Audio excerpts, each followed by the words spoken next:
Hi, this review is on the movie Public Enemies, and that's what the whole idea is with the old gangster, you know, uh, get up, the cigar and the guns and the outfit and everything. Well, anyways, let's move on to the movie. Um, Here's a little bit of the plot. The feds try to take down notorious American gangster John Dillinger, Babyface Nelson, Pretty Boy Floyd during a booming crime wave in the 1930s. And it was this movie was a good film. It was a good gangster film. Good old cops and robbers. I mean, it was really good. And John Dillinger. I mean, I can't believe. I mean, how easy this guy can escape. A prison. I mean, in the beginning we see a jailbreak. Him getting out. He always seems to get the drop on the guards for some reason. I mean, there's no escape for this guy. He can escape anywhere. I mean, any prison. Maybe they should have sent him to Alcatraz. Because this guy was just always so good at escaping prisons, and he was good at robbing banks too. It only take him about a minute and 47 seconds you know, to rob a bank. I mean, he was a very elusive character when it came to the cops and the agents, the FBI dealing with him. He was very elusive, and he always found a way to get away all the time. And he was um, he was probably one of the toughest gangsters during that era.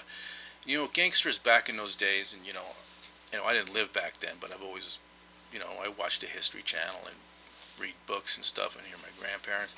But back in those days, gangsters were actually treated like heroes. I mean, there's people that hated them and despised them, but there were also people that had. I mean, these gangsters had fan bases. I mean, there were some very notorious and popular gangsters back in those days, like Machine Gun Kelly, John Dillinger, Bunny and Clyde, Al Capone. I mean, there was just all kinds of them, but because there was a scene in the movie where he comes out of this building, people are booing at him and yelling at him and saying despicable things at him.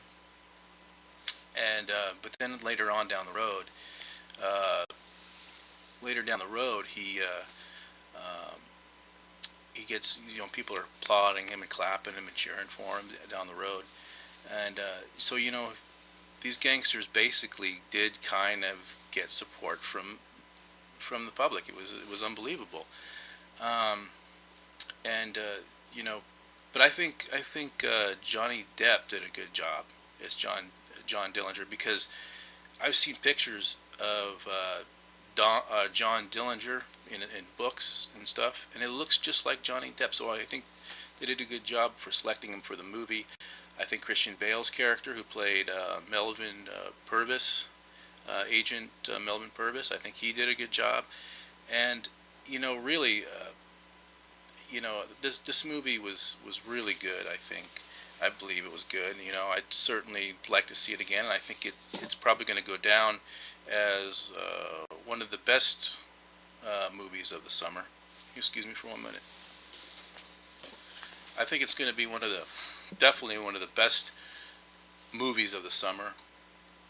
And so I think it was good. I'd give it a B plus. I mean, it wasn't perfect, but it was good, and it's going to go down as a gangster, good cops and robbers gangster movie. It's going to go down as a classic as far as those kind of movies are concerned.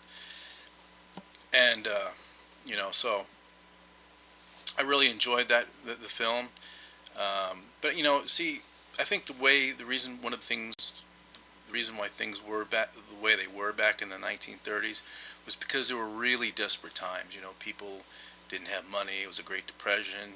People were robbing banks. You had all these gangsters and everything. I've always often heard my grandparents talk about that time and era. So, uh, I understand, how it must have been, you know, but the whole crime thing was just crazy. I mean, what they did was, what was awful. Robbing banks and killing people. It's just not a good thing. It's a terrible thing.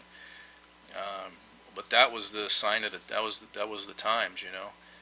But I give this movie a B plus. I give it a thumbs up, and that's my review. Take care, everyone.